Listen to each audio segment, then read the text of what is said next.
for this. The lessons of perseverance, belief that anything can happen, and the truths from God's Word have landed on this heart. Thank you for how you helped shape and mold me. I love you. Steve and Debbie, how can I ever thank you for going on that cruise 24 years ago? If you hadn't stopped Brent and I in the hall, I may never have made it up here, because I know your daughter has carried me throughout this whole journey. It will never get old, but the order you gave me to go meet your daughter was the greatest order I've ever followed in my life. And I know you've been supporting us the entire time. I love you. Mason, Amy, Grant, Ellie, Kate, and Anna B., I love you and thank you for being here on this special day for me. This journey began 24 years ago, and as I alluded to, my parents took me, my friend Brent, thanks for being here, brother. How many miles ahead? I can start singing. Let's go. On a real cruise. Took us on a real cruise. Not a Navy ship, by the way, for those thinking that. After Meredith's dad asked us to go meet his daughter, the rest is history. I left for the Naval Academy later that summer, and Meredith and I were officially a thing around Christmas time that year, right around Y2K. And kids, you're gonna have to look that one up because you'll never believe that. You'll never believe the world was gonna end because of a couple of extra zeros. All right, seriously, it was a thing. At Navy, I met Chris, and no joke, he is one of the hardest working, most disciplined people I've ever met. I also got just images of like our paths just flashing through my head. Some funny stuff. He asked me later. Also, he's the fastest book reader in the entire world and an amazing brother, nonetheless. The Naval Academy did hold true to the adage, the days are long, but the weeks are short. And I can remember my very first days there. Some intimidating older midshipman came up to me and said, Mr. McCaleb, there are two ways we do things here. The easy way and the hard way. I prefer the hard way. That has stayed with me ever since. And you know that when faced with right and wrong decisions involving integrity, I strive to always choose the hard way. After commissioning, I became a submarine officer. I went to the training pipeline in Charleston, the nuke pipeline. I can honestly say it was the greatest amount of consistent failure I have ever experienced in my life. I was laid bare, I was embarrassed. It was also the darkest time of my life. And somehow by the definition of grace, which is getting something I did not deserve, I passed. And the light was very bright. It was so bright after the dark. Meredith and I got married.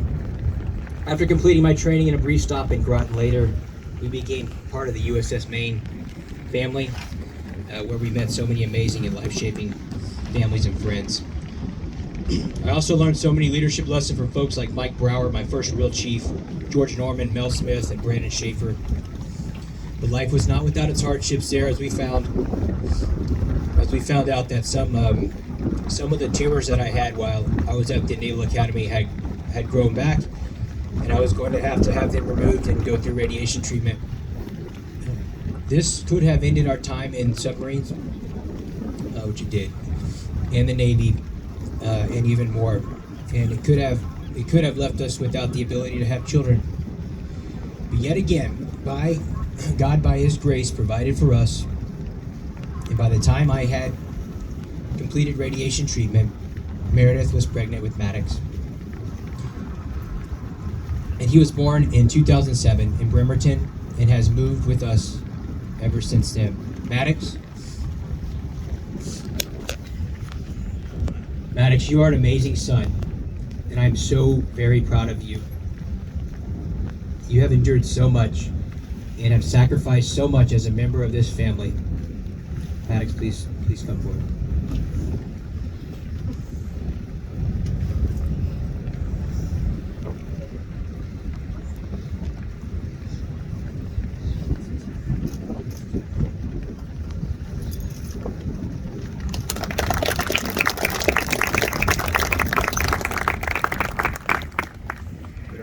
Tear another ACL. Already filed my VA claim.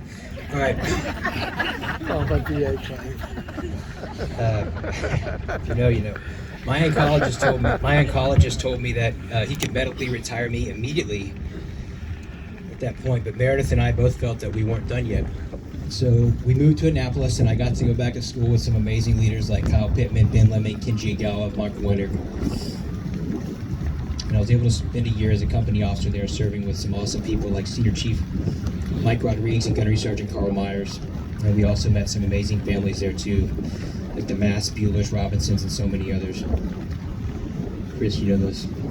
I had to leave that job early because after a few providential encounters, I was picked up for cryptologic warfare, and my journey was not done yet. And so for those of you who may not know, cryptologic warfare is essentially our Navy or government's form of using the dark arts against the enemy. It also means you get to live the rest of your life in buildings without sunlight, aka no windows, which was all right with me because I spent the first part of my career in a black tube hundreds of feet under the water. No big deal there. So I transferred down the street to Fort Meade and got exposed to the dark arts, supporting the warfighter from afar. And I worked with some amazing folks like Jim Craig, Joe Cantu, the entire Team 3 and the Expeditionary Support Team. Deb, you remember some of those places. I sure hope no one ever found out about our Office Olympics and INSOC. You asked about that later. Bad. I also reconnected with Austin Maxwell, an incredible man and leader who was a SWO turned Crippy. That time was filled with many hardships and very long nights away from family and other sad times for our family. But the light was so bright after the dark, and in 2011, Mark was born in Annapolis, and he has moved with us ever since then. And Mark, you are an amazing son. And I'm so very proud of you. You have endured so much and have sacrificed so much as a member of this family.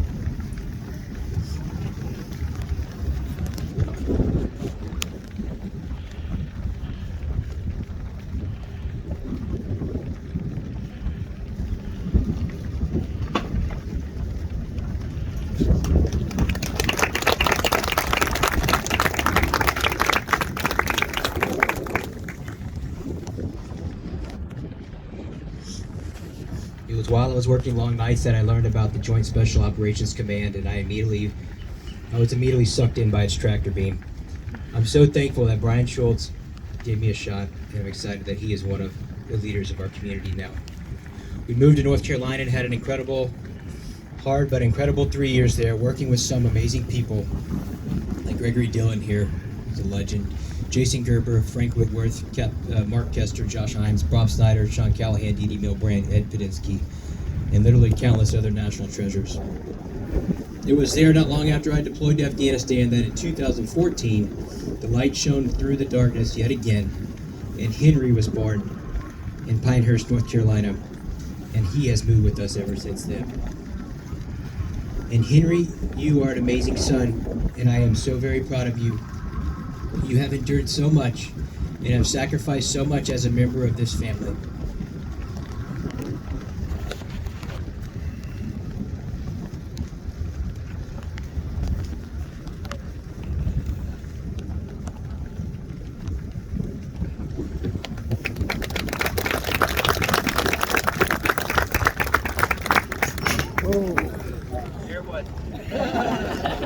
I knew it was going to happen. I'm okay. I think. Is it too late to alter the thing there? All right. Probably should go down. All right. Hey, it's all good. Here we go. After JSOC, we went back to Fort Meade, where I was able to learn even more of the dark arts, cyber operations. I saw true leaders go to bat for me and take care of me, like Deb Yusko here. And I had the pleasure of working with such amazing people as Kevin Hinton, Paul Stranero. Paul, thank you for being here. Sean Caveney, Angie Hidalgo, Brenna Starr, Taz, and Andrew Adams. Thanks for being here, Andrew. Before we knew it, less than 2 years later, we were moving to San Diego. We never thought we would have ever been here in San Diego, but we have loved it. The friendships we have made with so many families, the amazing people I've worked with at Warcom like Travis Carter, John Davis, Jake Wendell, Marcia Johnson, Julie Cheney, Captains Wing, Shan Hocutt, Luke Smiley, thanks for being here, Luke, Sharon Howard, Olivia Steve. The list does not end. I'm thankful to Clay Herring for taking a risk on me and for the entire TIO program for welcoming me in. You have learned to do everything with nothing.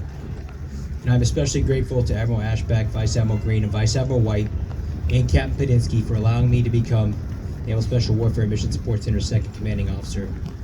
All right, I'm gonna land this plane soon, so bear with me here.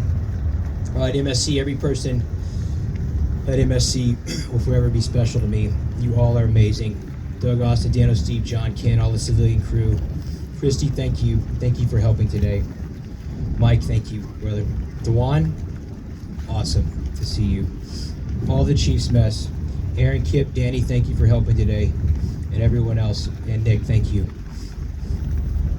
Bill, you are a great executive officer, and congratulations, brother, on your selection for commander.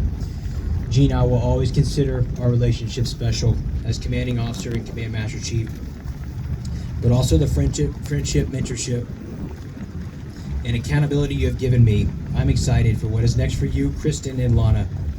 John Heverin, thank you for giving of your time today and for the leadership you have brought to this team. I hope all of you at MSC know that I would lay it all down for you and that I would always choose the hard way, the road less traveled, even if that meant sailing through some crazy storms to protect and take care of you and our mission.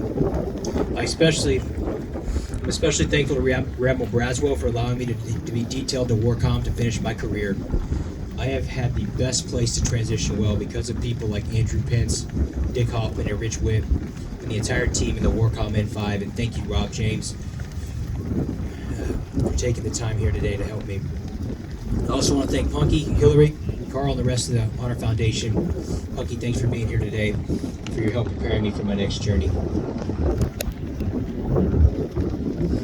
All right, I'm getting close, people. Hang with me. This is the hardest part here. All right, it truly gives me great comfort to know that all I have seen, some of the things you would only ever see in movies, are true.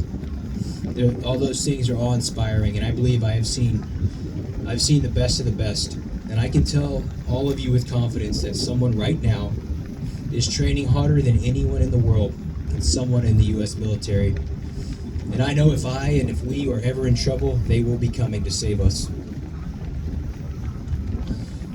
24 years, 20 years in the Navy, 18 years of marriage, every single bit of this journey, I have been incredibly blessed by you, Meredith. I joke, but I do think I'd be dead if I had not met you. We are one. And for anyone looking up at me, for anyone here looking up at me as having done anything, you should be looking at her. She is, and most of you know this, she is next level, the truest servant leader, a level 5 leader, tier 1.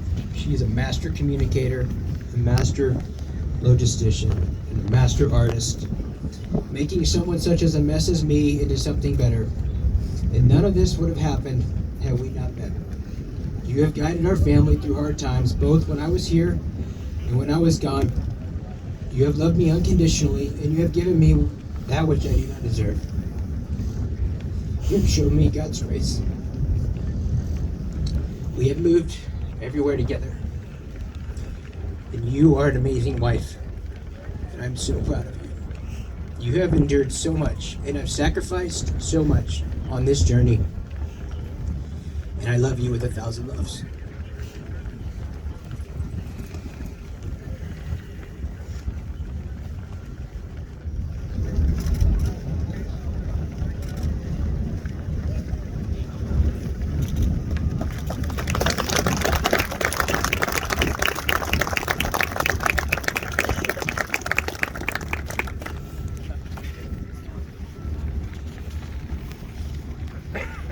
Egos are writing checks your body can't cash.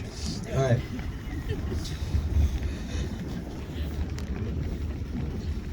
I know this was many words and probably too many details, and I told you once I got going, it's hard to shut me down. So you should hear me try and explain one of my dreams to Meredith. It's like there's so many details happening.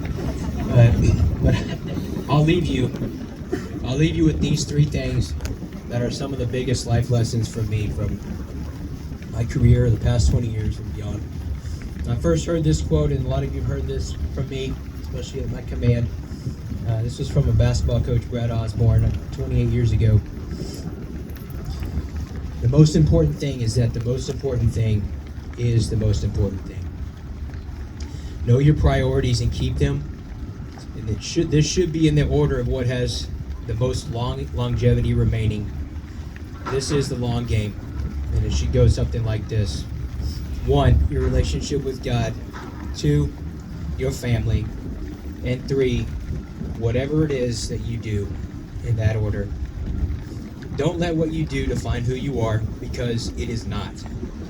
And you too one day will hang up your uniform like I am doing today. And I can guarantee you that number 1, your relationship with God, and number 2, your family, especially number 1, has more longevity than you do. Number 2 thing I'll leave you with is choose the hard way. Yes, the hard way always produces the greatest benefit in the long run. The greatest benefit to others and the greatest benefit to you. Do what is right and what is hard. And if you don't know what is right, look to your number 1 and your number 2 for advice. Last thing here is grace. If you can look past my faults and my personality and quirks, which, there's a lot of quirks there, I hope you see someone being transformed into something because of what I have been given that I do not deserve, and that is God's grace, given not by someone or something that is too distant to be known, but someone who sees me and who has been through hard times just like I have, someone who knows me and knows my identity and who I am, not defined by what I do, but defined by who He says I am. I can be good enough because He has done the ultimate good for me.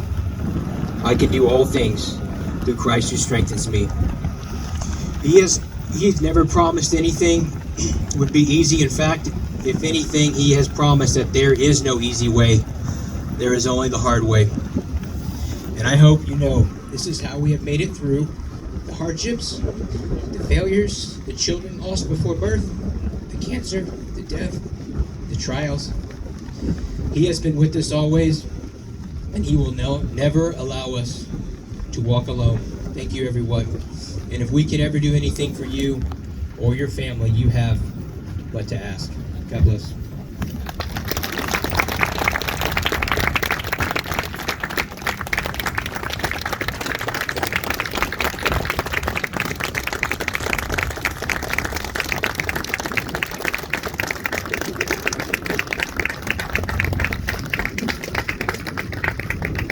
Thank you, Commander McCaleb. Ladies and gentlemen, you can take your seats. That ship passing the public city of sailors. I gotta get on one of these cruises everyone keeps talking about. Honor Bosun, host of Side Boys.